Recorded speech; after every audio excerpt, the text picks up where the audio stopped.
22.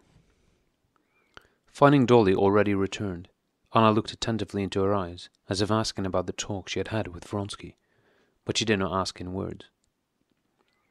"I think it's nearly dinner time," she said. "We've not yet seen anything of one another. I am counting on this evening. Now I must go and dress, and you too, I suppose. We have dirtied ourselves on the buildings." Dolly went to her room, feeling amused. She had nothing to change into, as she was already wearing her best dress. But to give some sign that she had prepared for dinner, she asked the maid to brush her dress, and she put on clean cuffs, pinned a fresh bow to her dress, and placed some lace in her hair. "This is all I was able to do," she smilingly said to Anna, who came to her in her third dress, again extremely simple. "Yes, we are very formal here," Anna remarked, as if excusing her own smartness. "Alexis is seldom so pleased about anything as he is at your having come. He's decidedly in love with you," she added. "But aren't you tired?" There was no time to discuss anything before dinner. When they entered the drawing room, the Princess Barbara and the men were already there. The men wore frock coats, except the architect, who was in a dress suit. Vronsky introduced the doctor and the steward to his visitor. The architect had already been presented at the hospital. The fat butler, his round, clean-shaven face and starched white tie shining, announced dinner. The ladies rose. Vronsky asked Sviatchky to take in Anna, and himself went up to Dolly. Veslovsky offered his arm to the Princess Barbara before Tushkevich could do so that the latter, the steward, and the doctor went in by themselves. The dinner, the dining room, the dinner service, the servants, and the wine and the food were not merely in keeping with the general tone of modern luxury in the house, but seemed even more luxurious and more modern than the rest. Dolly observed all this luxury, which was new to her, and, as a housewife herself, controlling a household, she could not help noting the details, though she had no hope of putting what she observed to practical use in her own home. So far was such luxury above her way of life, and asking herself how it was all done and by whom. Vasenka Veslovsky, her husband, and even Sviatchky, and many others whom she knew, never thought about these things, and readily believed, what every decent host wishes his guests to feel, that all that is so well arranged at his house has cost him no trouble, but has come about of itself. Dolly, however, knew that not even a milk pudding for the children's lunch comes of itself, and that therefore so complicated and splendid an organization must have needed someone's careful attention, and from the way Vronsky surveyed the table, gave a sign with his head to the butler, and asked her whether she would take fish broth or soup, she concluded that it had all been done by, and depended on, the master's care. It was evident that it depended no more on Anna than on Veslovsky. Anna, Sviatchky, the princess, and Veslovsky were all equally guests, gaily making use of what was provided for them. Anna was the hostess only in what concerned the conversation. And that difficult task for the mistress of a house with a small circle, which included such people as the steward and the architect, people of quite a different world, who tried not to be abashed by the unfamiliar luxury, and were unable to take any sustained part in the general conversation. Anna managed that task with her usual tact, naturally, and even with pleasure, as Dolly observed. Reference was made to Tushkevich and Veslovsky having been for a row by themselves, and Tushkevich began to tell about the last boat races at the Petersburg Yacht Club. But at the first pause, Anna turned to the architect to draw him into the conversation. "Nicholas Ivanitch," she said, referring to Sviatchky, was struck by the way the new building had grown since his last visit. "Even I, who go there every day, am always surprised how quickly it gets on." "It is pleasant to work with His Excellency," answered the architect with a smile. He was a dignified, respectful, and quiet man. "It is not like having to do with the local authorities," said he, "where they would scribble over a whole ream of paper. I merely report to the Count. We talk it over, and 3 words settle the matter." "American methods," said Sviatchky with a smile. "Yes, there they erect buildings rationally." The conversation passed on to the abuses in the government of the United States, but Anna quickly turned it to another theme so as to draw the steward out of his silence. "Have you ever seen a reaping machine?" she asked Dolly. "We had been to look at them when we met you. I saw them myself for the first time." "How do they act?" asked Dolly. "Just like scissors. It's a board and a lot of little scissors, like this." Anna took a knife and a fork in her beautiful white hands, sparkling with rings, and began to demonstrate. She was obviously aware that her explanation would not be understood, but as she knew that she spoke pleasantly and that her hands were beautiful, she went on explaining. "Rather like penknives," said Veslovsky playfully, never taking his eyes from her. Anna smiled slightly, but did not answer him. "Is it not true, Karl Fedorich, that it is like scissors?" she asked, turning to the steward. "Oh ja," answered the German. "Es ist ein ganz einfaches Ding." And he began to explain the construction of the machine. "It's a pity it does not bind the sheaves. I saw one at the Vienna exhibition that bound the sheaves with wire," remarked Sviatchky. "That kind would be more profitable." "Es kommt darauf an, der Preis vom Draht muss ausgerechnet werden." And the German, drawn from his silence, turned to Vronsky. "Das lässt sich ausrechnen, erlaucht."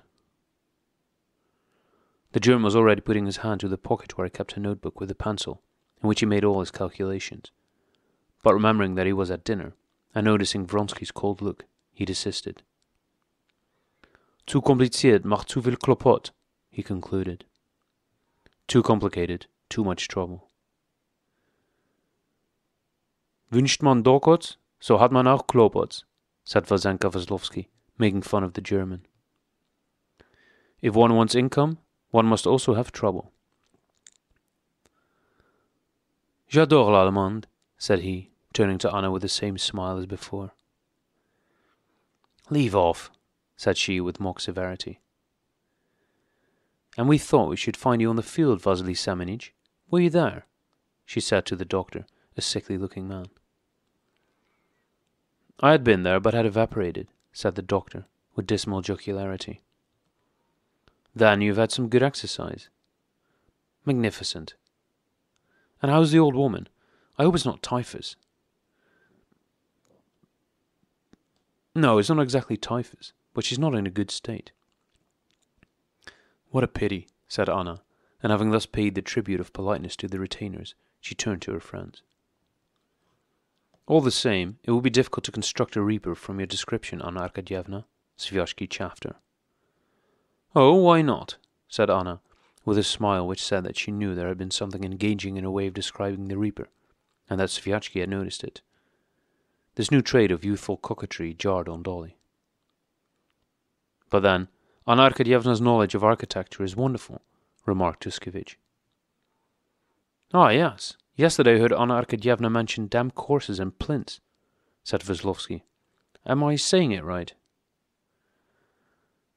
"There's nothing to be surprised at, considering how much I hear and see of it," said Anna. "And you, I'm sure, don't even know what houses are made of."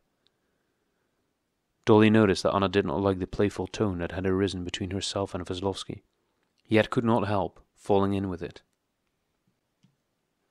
Vronsky behaved in this matter quite unlike Levin.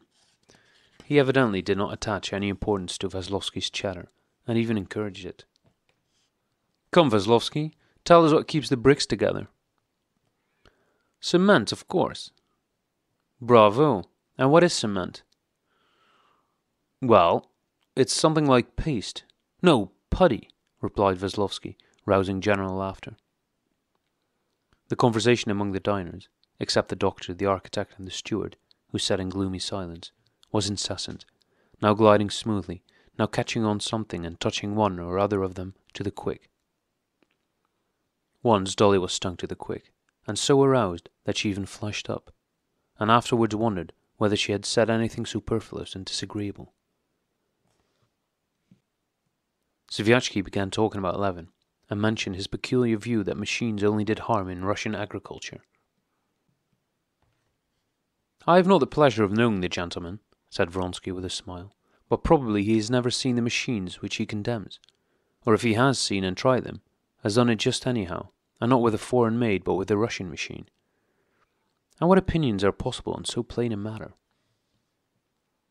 Turkish opinions, said Veslovsky, turning to Anna with a smile. I cannot defend his opinions, said Dolly, flaring up, but I can say that he is a very well-informed man, and if he were here, he would be able to answer you, though I cannot. I am very fond of him, and we are great friends, said Sviatchky with a good-natured smile. But excuse me, he is a little cracked. For instance, he maintains that the Zemstvos and magistrates are quite unnecessary, and they won't have anything to do with him. That is our Russian indifference, said Vronsky, pouring water from an iced decanter into a very thin glass with his stem. Not to realize the duties our rights impose on us, and therefore to deny those duties. I know no one who fulfills his duties more strictly, said Dolly, irritated by Vronsky's superior tone. I, on the contrary, continued Vronsky, who was evidently for some reason touched to the quick by this conversation. I, on the contrary, such as I am, feel very grateful for the honour they have done me, thanks to Nicholas Ivanitch, he indicated Sviatchky, by electing me Justice of the Peace. I consider that the duty of going to the meetings, and considering a peasant's case about a horse, is as important as anything else I can do. I shall consider it an honour if they elect me to the Zemstvo. It is only so that I can make a return for the advantages I enjoy as a landowner. Unfortunately, people do not understand the importance the large landowner should have in the state. To Dolly, it sounded strange to hear how assured he was of being in the right, here at his own table. She remembered how Levin, who held the opposite opinion, was equally positive in his opinions at his own table. But she was fond of Levin, and therefore sided with him. Then we may expect to see you at the next session, Count? Asked Sviatchky. But you must come in good time, so as to be there on the 8th. If you would only do me the honour of stopping with me. And I rather agree with your brother-in-law, said Anna, though I do not go to his lengths, she added with a smile. I'm afraid we have too many of these public obligations nowadays. Formerly, we used to have so many officials that there had to be an official for everything that was done. And now we have public workers for everything. Alexis has not been here 6 months, and I think he's already a member of 5 or 6 different institutions. Guardian of the poor, Justice of the Peace, a member of a council, a juryman, and member of some commission on horses. At the rate at which it is going, all his time will be taken up that way. And I fear that with the multiplication of these positions, they become a mere form. Of how many institutions are you a member, Nicholas Ivanitch? She asked, addressing Sviatchky. More than 20, isn't it? Although Anna spoke playfully, irritation was perceptible in her tone. Dolly, who was attentively watching her and Vronsky, noticed it at once. She also saw that at this conversation, Vronsky's face immediately assumed a serious and obstinate expression. Noticing these things, and that the Princess Barbara hastened to change the subject by speaking of their Petersburg acquaintances, and remembering that in the garden Vronsky had spoken about his activities inopportunely, she understood that with this question of public work, some private difference between Anna and Vronsky was connected.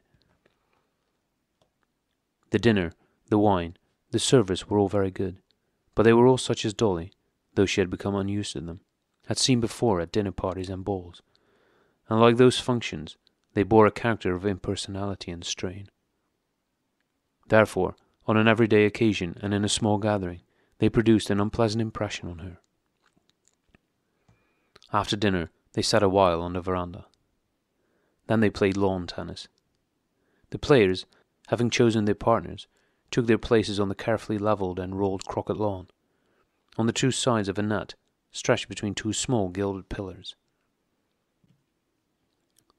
Dolly tried to play, but was long unable to understand the game, and by the time she did understand, she was so tired that she sat down beside the Princess Barbara to watch the others. Her partner Tuskevich also gave it up, but the rest played for a long time.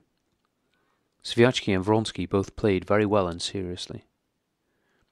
They intently followed the ball sent to them, neither hurrying nor hesitating, ran toward it with agility, waited for it to bounce, and then striking it with the racket, sent it back across the net with good aim and precision. Veslovsky played worse than the others. He was too eager, but to make up for that, his gaiety inspired his companions. His laughter and shouts never ceased. He, as well as the other men, had with the ladies' permission taken off his coat, and his large, handsome figure in white shirt-sleeves, his ruddy, perspiring face and impetuous movements, stamped themselves on the memories of the onlookers. As soon as Dolly that night had gone to bed and closed her eyes, she saw Vasenka Veslovsky rushing hither and thither on the croquet lawn. While they were playing, Dolly was not feeling happy. She did not like the bantering tone between Anna and Veslovsky that continued during the game, nor the unnaturalness of grown-up people when they played childish games in the absence of children. But not to disturb the others, and to while away the time, after resting, she rejoined the players and pretended to like it. All that day she felt as if she were acting in a theatre with better actors than herself, and that her bad performance was spoiling the whole affair. She had come with the intention of staying 2 days if she could adapt herself to the life. But that evening during the game, she resolved to leave next day. Those painful maternal worries, which she had so hated on her journey, now after a day spent without them, appeared in quite a different light and drew her back to them. When, after evening tea and a row in the boat at night time, Dolly entered her bedroom alone, took off her dress and sat down to do up her thin hair for the night, she felt great relief. Even the thought that Anna would come in a moment was disagreeable to her. She wished to be alone with her thoughts.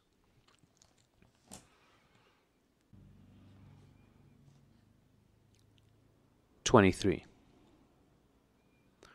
Dolly was ready to get into bed when Anna in her nightgown came into the room. Several times during the day, Anna had begun to talk about intimate matters, but after a few words, she had always paused, saying, "Later on, when we are alone, we will talk it all over. I have so much to say to you." Now they were alone, but Anna did not know what to speak about. She sat by the window, looking at Dolly and mentally reviewing all those stores of intimate topics that had seemed inexhaustible, and could find nothing to say. It seemed to her at that moment as if everything had already been said. "Well, and how's Kitty?" she asked with a deep sigh and a guilty glance at Dolly. "Tell me the truth, Dolly. Is she not angry with me?" "Angry? No," replied Dolly with a smile. "But she hates and despises me?" "Oh, no. But you know one does not forgive those things." "No, no," said Anna, turning away and looking out of the open window.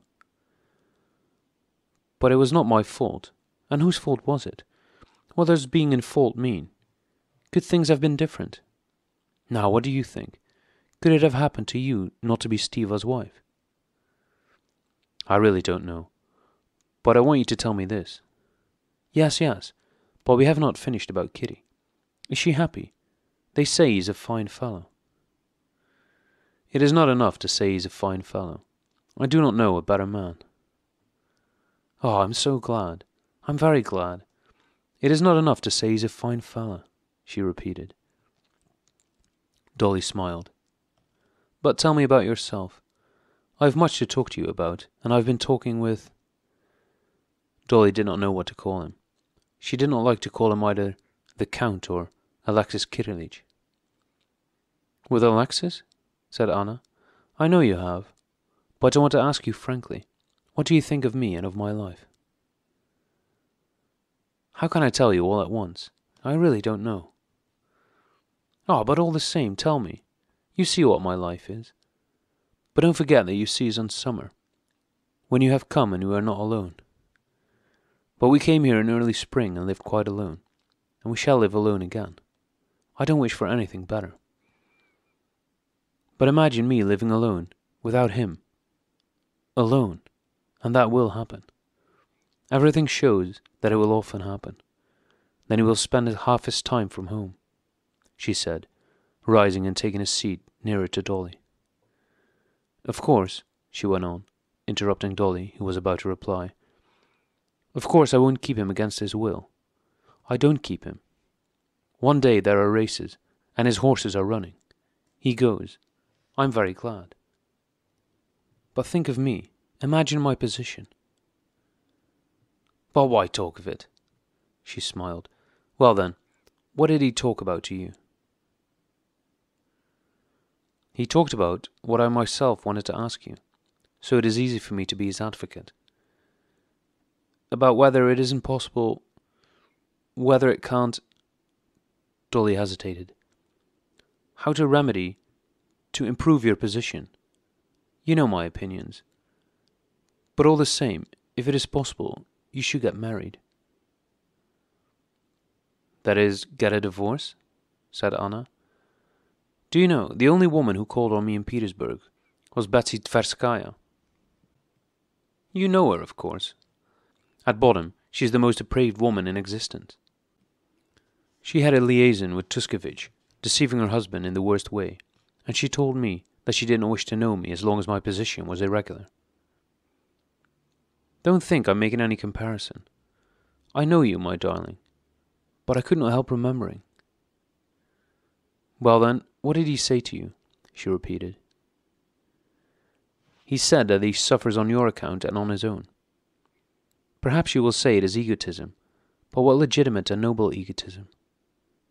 He wants, first of all, to legitimize his daughter and to be your husband and have a right to you." "What wife, what slave could be such a slave as I am in my position?" Anna sullenly interrupted her. "But the chief thing he wants is that you should not suffer." "That is impossible." "Well?" "And his most legitimate wish is that your children should not be nameless." "What children?" said Anna, screwing up her eyes and not looking at Dolly. "Annie, and those that will come. He may be at ease about that. I shall not have any more children." "How do you know you won't?" "I shan't, because I don't want them." And in spite of her agitation, Anna smiled on noticing the naive expression of curiosity, surprise, and terror on Dolly's face. "After my illness, the doctor told me." "Impossible," said Dolly, with wide open eyes.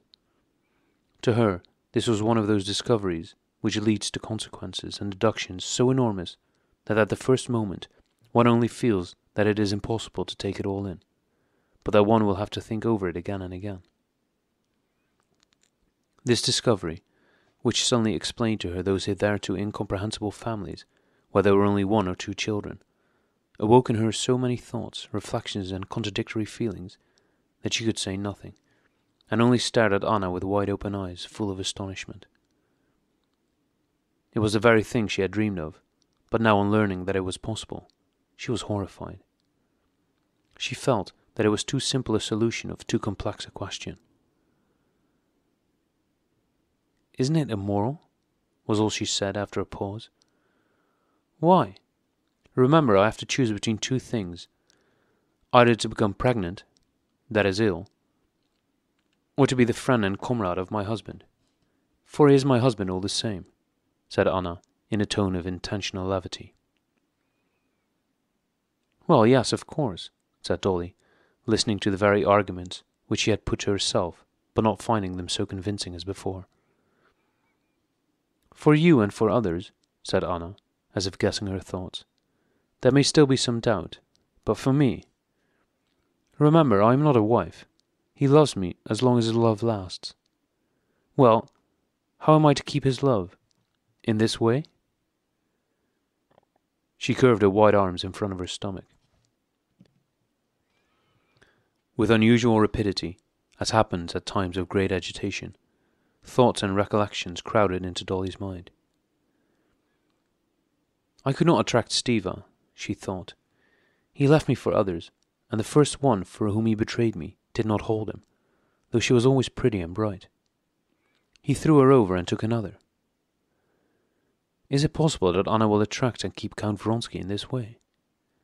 If he looks for that sort of thing, he will find women whose dresses and manners are still brighter and more attractive.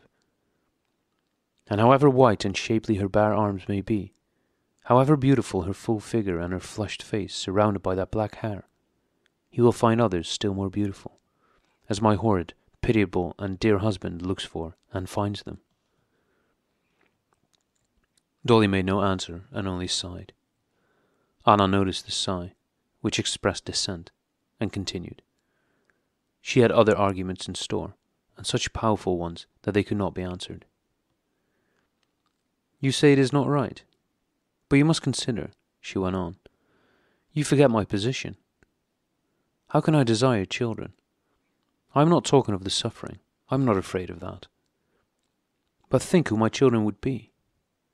Unfortunate beings who would have to bear a stranger's name.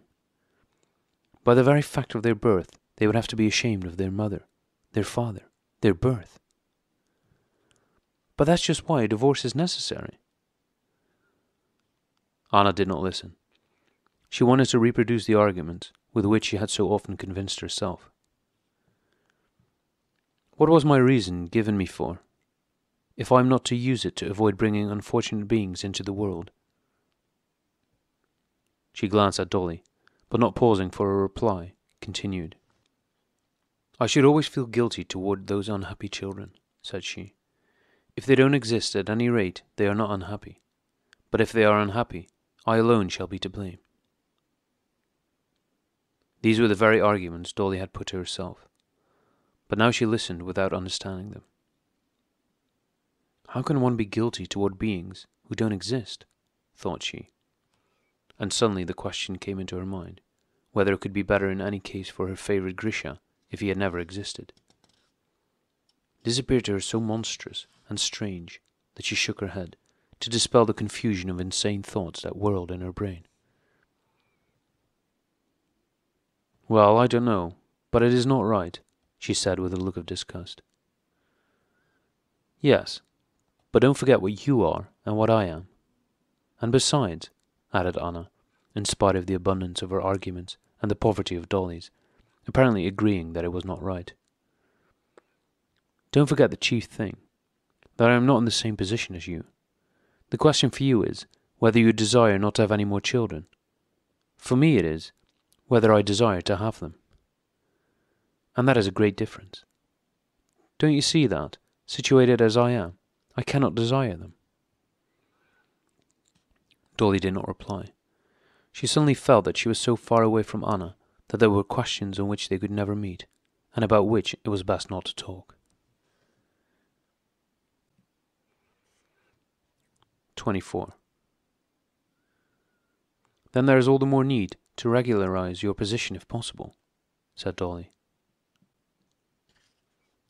Yes, if possible, Anna said, in what had suddenly become quite a different, a quiet and sad voice. Is a divorce not possible? I was told your husband had agreed. Dolly, I don't want to speak about it. Well, then we won't, Dolly hastened to say, noticing the look of pain on Anna's face. But I see that you look at things too dismally. I? Not at all. I am very cheerful and satisfied. You saw that I have love affairs. Veslovsky. Yes, to tell you the truth, I don't like Veslovsky's manner, said Dolly, wishing to change the subject. Oh, not at all. It tickles Alexis, and that's all. He's only a boy, and entirely in my hands. You know, I manage him just as I please. He's just the same to me as your Grisha. Dolly, she said suddenly, changing her tone, you say I look at things too dismally. You cannot understand. It is too dreadful. I try not to look at them at all. But I think you ought to. You must do all that is possible. But what is possible? Nothing. You say I must marry Alexis, and that I don't consider that. I not consider that, she repeated, and flushed.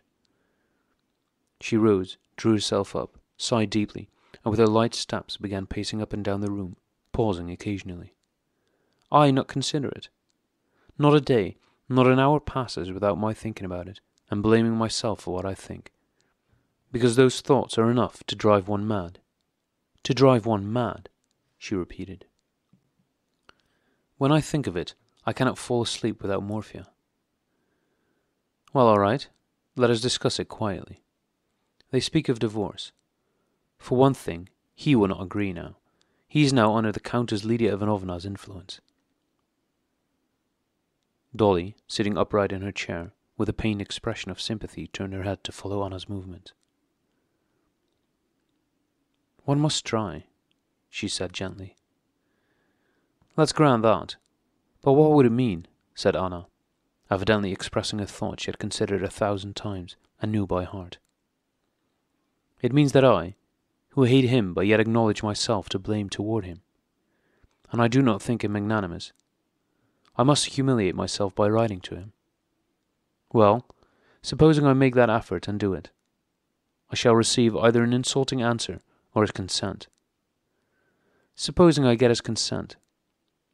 Anna at that instant had reached the other end of the room and stopped there, doing something to the window curtain. I receive his consent, and my son? They will not give him to me. He will grow up despising me in the house of his father whom I have left.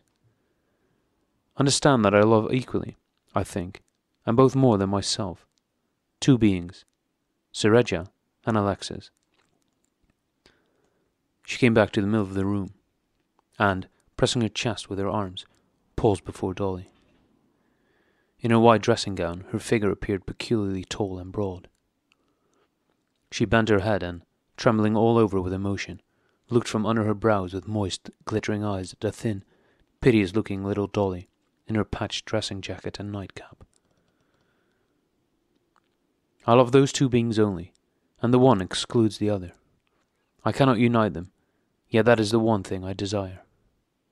And if I can't have that, nothing matters. Nothing. Nothing. It will end somehow, therefore I can't. I don't like speaking about it. So don't reproach me, don't condemn me for anything. You in your purity cannot understand all I suffer. She came and sat down beside Dolly, peering into her face with a guilty look, and took her by the hand. What are you thinking? What are you thinking of me? Don't despise me. I don't deserve contempt. I am simply unhappy. If anyone is unhappy, it is I, she murmured, and turning away, she wept. Left alone, Dolly said her prayers and got into bed. She had pitied Anna from the bottom of her heart while they were talking, but now she could not make herself think about her. Recollections of home and of her children rose in her imagination with a new and peculiar charm. That world of her own now seemed so precious and dear that she did not wish on any account to spend another day away from it, and she decided certainly to go home on the morrow. Meanwhile Anna, returning to her boudoir, took a wine-glass and put into it some drops of medicine, the chief ingredient of which was morphia. Having drunk it and sat still for a few moments, she entered her bedroom cheerfully and merrily. When she came in, Vronsky regarded her attentively. He tried to find some trace of the conversation which he knew, by her having remained so long in Dolly's room, must have taken place. But in her expression of a restrained excitement, which concealed something, he detected nothing except that beauty which, though familiar, still captivated him, her consciousness of this, and her desire that it should act on him. He did not wish to ask her what they had been talking about, but hoped that she would tell him of her own accord. However, she only said, "I'm glad you like Dolly. You do?" "But I haven't known her a long time. I think she's very kind. Excessively matter-of-fact. But all the same, I was very glad she came." He took Anna's hand and looked inquiringly into her eyes. She, misunderstanding that look, smiled at him. Next morning, in spite of her hostess's entreaties, Dolly prepared to go home.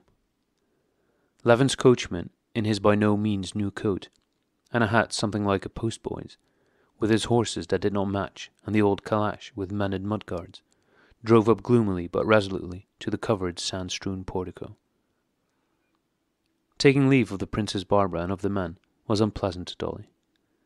After spending a day together, both she and her host felt distinctly that they did not suit one another, and that it was better for them not to associate. Only Anna felt sad. She knew that when Dolly was gone, no one would call up in her soul the feelings which had been aroused by their meeting. To have those feelings awakened was painful, but still she knew that they were the best part of her soul, and that part of her was rapidly being choked by the life she was leading.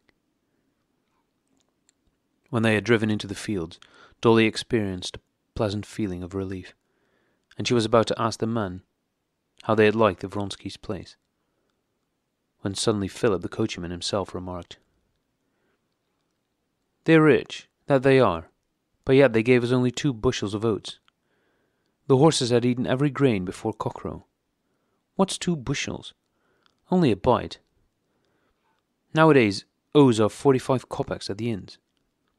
When anyone comes to our place, no fear, we give their horses as much as they'll eat." "A stingy gentleman," confirmed the clerk. "Well, and did you like their horses?" asked Dolly. "The horses? Fine is the only word for them, and the food is good too. But it did seem so dull to me, Darya Alexandrovna. I don't know how you found it," he added, turning his handsome, kindly face toward her. "I felt the same. Well, shall we get back by evening?" "We ought to." On returning home and finding everyone safe and extremely nice, Dolly gave a very animated account of her visit, of how well she had been received, of the luxury and good taste at the Vronskys', and of their amusements, and would not let anyone say a word against them. "One must know Anna and Vronsky. I have got to know him better now, in order to understand how kind and pathetic they are," said she with entire sincerity, forgetting the indefinite feelings of dissatisfaction and embarrassment she had experienced there.